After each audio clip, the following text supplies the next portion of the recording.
Hello, this video is from chapter 9. This is our chapter on trigonometry. So we're looping back around a little bit to back when you did right triangles in geometry and the trig that went along with it. So trig specifically refers to like sine, cosine, tangent, those types of functions.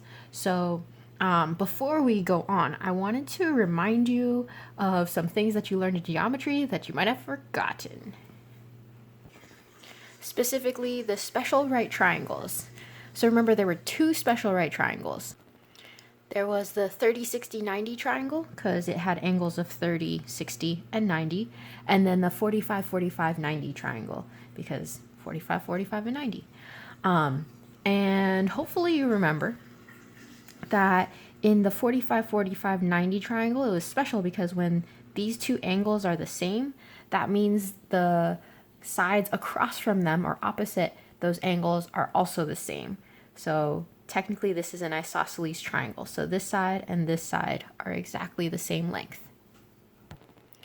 So if we didn't know some of the sides and were asked to find the other sides, then we know in a 45, 45, 90 triangle, these two sides, if we're given one of the sides, the other one has to be the exact same number. So if they told me this one was x, then this one would also have to be x. This third side, if we did like the Pythagorean theorem, we would be able to find the third side even with x's. Long story short, it ends up being x radical 2. So whatever number this was, multiply it by radical 2, and that would be the length of the hypotenuse there. In the 30, 60, 90 triangle, this one is slightly more complicated because there's, three sides that are all going to be different. So let's say the short side is x. The reason why I know it's short is because it's opposite from the smallest angle. So the smallest angle would produce the smallest side.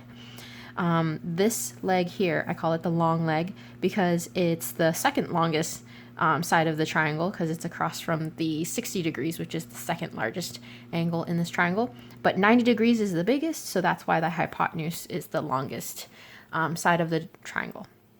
So if the short leg is x, the long leg ends up being x radical 3. So whatever this side is, multiply it by radical 3. And then the hypotenuse ends up just being double whatever the short leg was. So those are your special right triangle rules. Hopefully you've seen this before. It should not be new to you. But if it is new or you've forgotten all of it, please let me know. I would love to help you out during my extra office hours so that we can get you caught up and able to use these rules properly. But otherwise, we're going to move on. But if you need help, again, I am here for you. Okay, so moving into the right triangle trig. We wanted to talk about trig ratios first. So trig ratios specifically refer to like sine, cosine, tangent, because they are ratios. Do you remember the phrase SOHCAHTOA?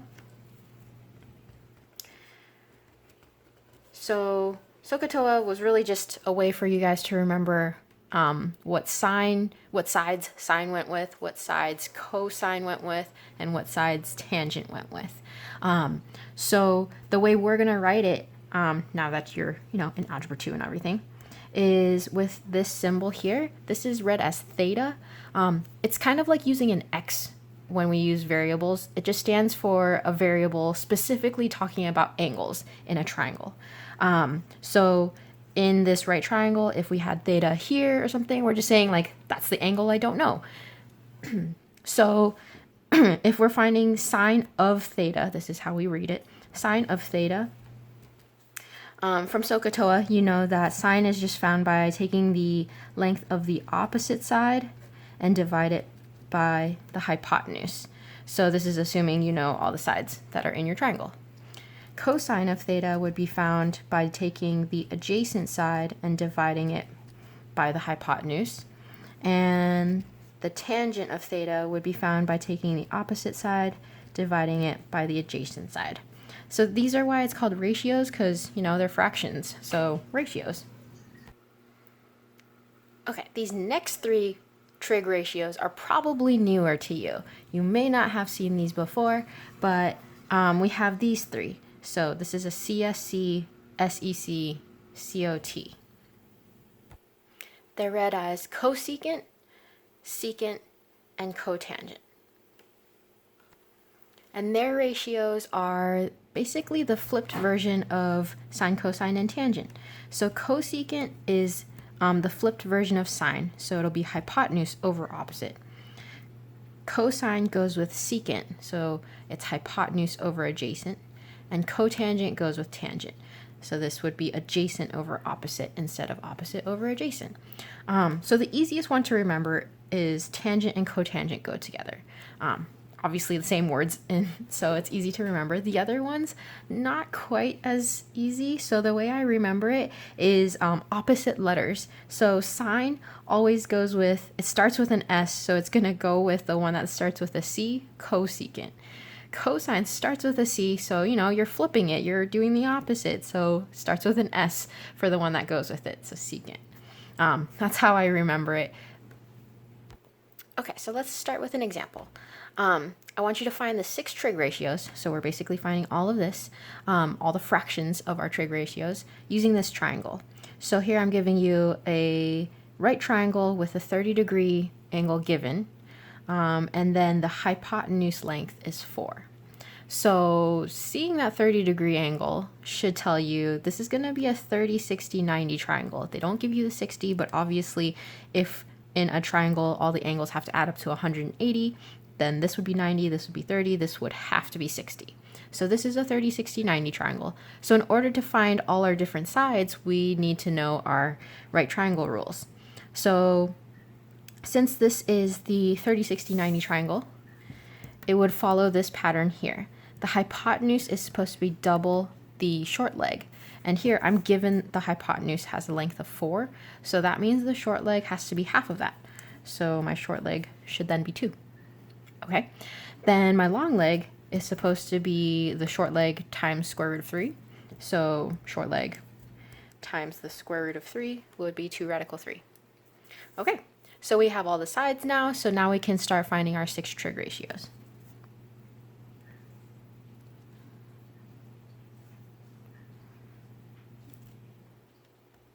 I forgot to tell you where theta was, so we're going to use this angle as theta.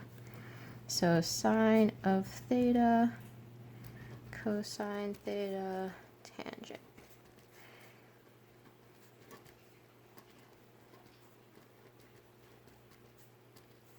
Okay, so starting off with sine, we're supposed to look at this angle here. We're looking for opposite over hypotenuse. So from this angle, the side that's opposite of it is here, the 2 radical 3, and the hypotenuse is 4. So this will end up being opposite over hypotenuse, and of course we're always going to reduce, so this will end up being square root of 3 over 2. Okay, cosine is supposed to be adjacent over hypotenuse. Well, if this is our angle, the side that's adjacent is the 2, and then the hypotenuse would be 4, so 2 over 4 would reduce to 1/2. Then tangent is opposite over adjacent. So if our angle is here, then opposite would be the 2 radical 3 over the adjacent of 2. And reduce that would be square root of 3 over 1, which is just square root of 3. Okay, so cosecant is supposed to be hypotenuse over opposite. Hypotenuse is 4 over the opposite, which is 2 radical 3. Okay. But you guys remember that rule where you can't have radicals on the bottom of the fraction? I'm also going to reduce. But in order to get rid of radicals on the bottom, we're going to multiply the top and the bottom by radical 3 to get 2 radical 3 over 3. So cosecant of theta is going to end up being 2 radical 3 over 3. Secant.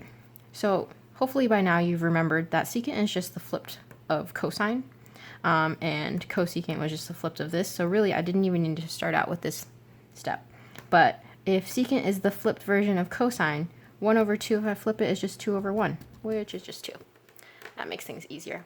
Cotangent, if I flip the root 3, it'll end up being 1 over radical 3, and I can't have radicals on the bottom, so I'm going to multiply the top and the bottom by radical 3, and that should rationalize my denominator.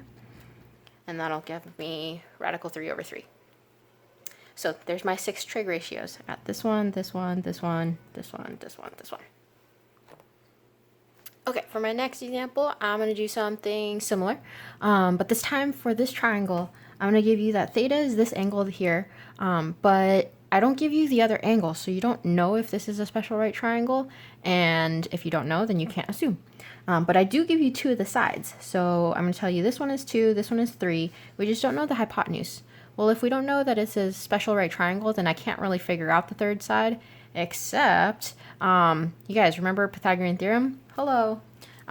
So if we use Pythagorean theorem, then we can figure out the hypotenuse length.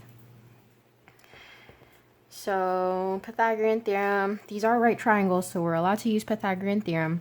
C stands for the hypotenuse, which we don't know, so let's do a squared plus b squared. So 2 squared is 4 plus c squared, or sorry, b squared.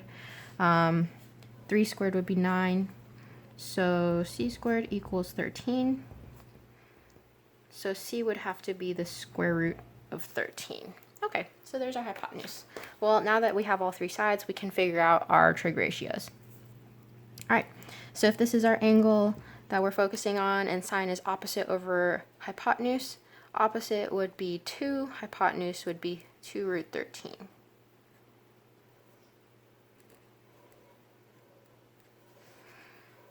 Okay, we can't have radicals on the bottom though, so I'm going to multiply the top and the bottom by radical 13.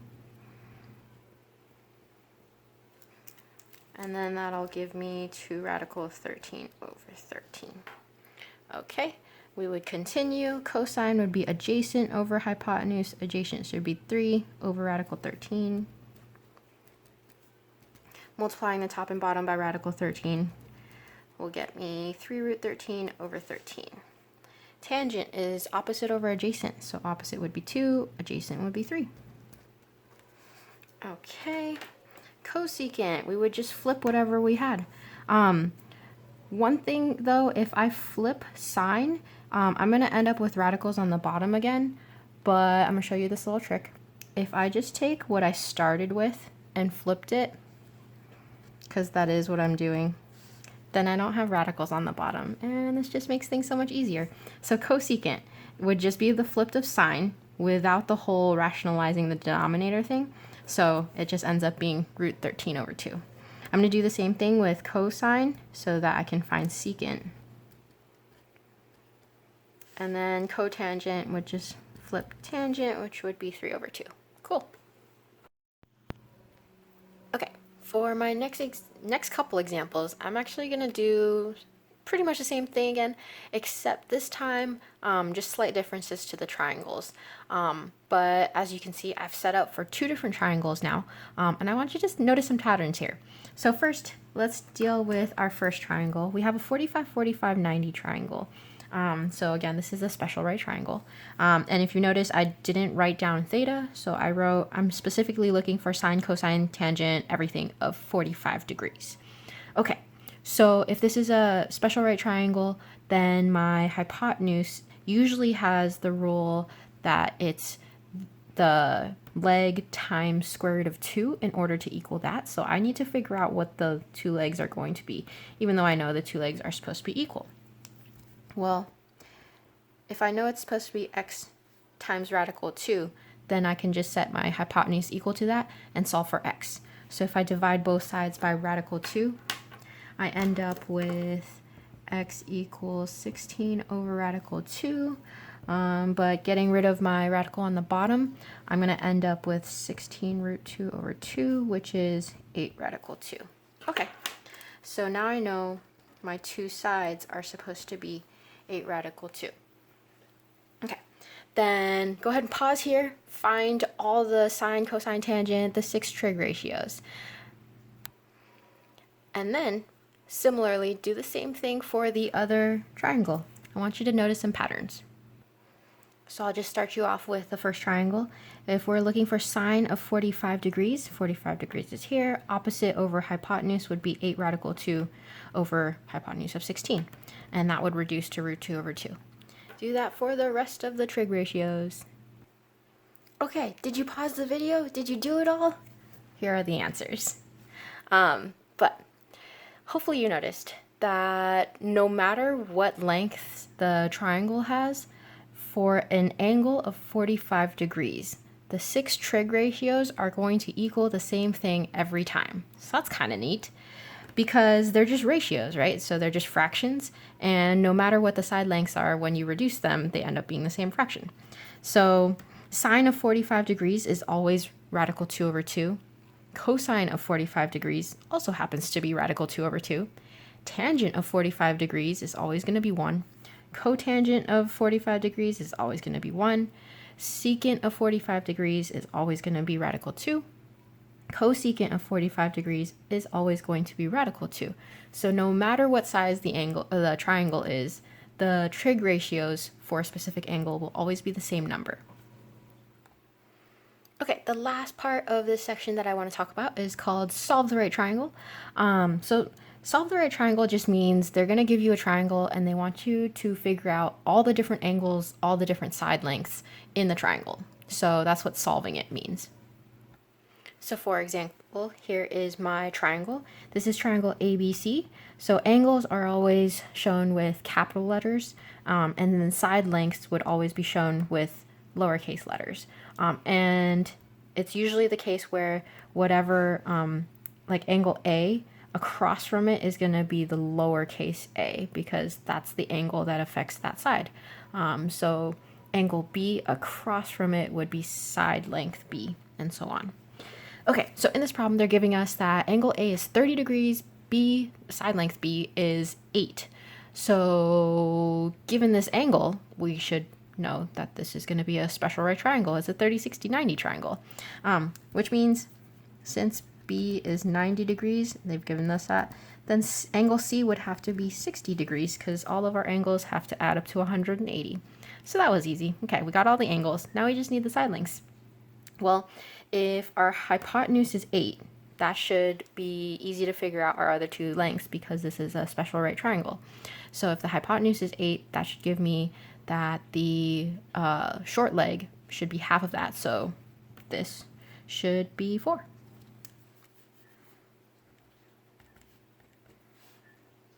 And then side length C should be the short leg times square root of 3 according to our special right triangle rule.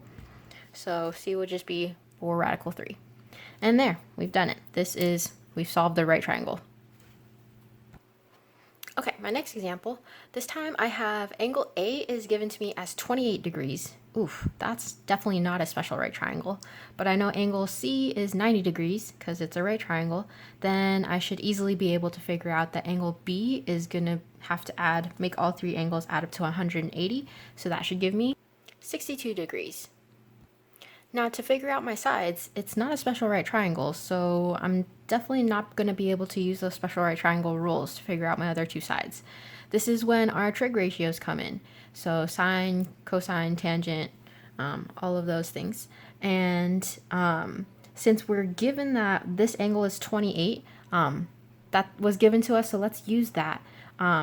We are given this side length already, and it's across from angle B, so I'll call it lowercase b. Let's try to figure out this one next. So this one would be side length A because it's across from angle A. So to solve for A, if we are given the side length of 15 and the angle of 28 degrees, A is across from it, so this is opposite, and then 15 would be the adjacent to it. So opposite and adjacent, the trig ratio we would use would be tan, because TOA. We know tangent of theta is usually opposite over adjacent. So we know the angle is 28 degrees. The opposite is what we don't know, that's A, but we know adjacent side is 15. So we can just solve for A using a calculator. So here's my handy dandy calculator. Make sure that your calculator is in degrees. So if you look, mine says rad. That's bad. I don't want that. So in case your calculator is also there to change it, there's a DRG button. It stands for degrees, radians, and gradients. We want degrees. So scroll over and then hit the equal sign for enter. Now that should change and say degrees. If you have a different calculator, there were different buttons. I don't have the other calculators with me at home, so I can't show you on this video, but come talk to me on office hours and I can help you. Okay, so if we are solving this equation, we basically want a by itself. So if I just multiply both sides by 15, then I should get a by itself. Also, that gets rid of fractions, and we always like that. So all I want to do is figure out 15 times tangent of 28 in my calculator. So first I'm going to find tangent of 28 degrees. That gives me 0.53 something something, times it by the 15. So A is going to equal 7.976 if I round to 3 decimal places. And that's basically how many decimal places I want you to use for all of your homework, unless the directions say otherwise. Okay, and then to figure out side length C, that would be our hypotenuse. Pretty much done the same way. If you really want, you could do Pythagorean theorem with these crazy decimals, but I don't like that. So I'm going to use my sides and my given angle again. So my hypotenuse with an adjacent side would be cosine. So adjacent and hypotenuse would give me 15 over C. Okay, solving this one. So again, I don't want fractions here. I also don't want C on the bottom of a fraction. That's not helpful. So let me multiply both sides by C. That way I get rid of fractions first. But that doesn't really quite give me C by itself just yet. But once I get C out of the fraction spot, I can divide both sides by cosine of 28. And that'll get C by itself.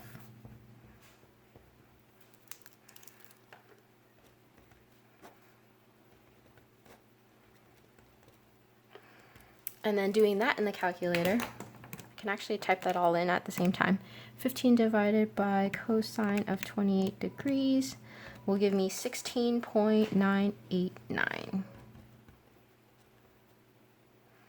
And you should always make sure that your answers actually make sense.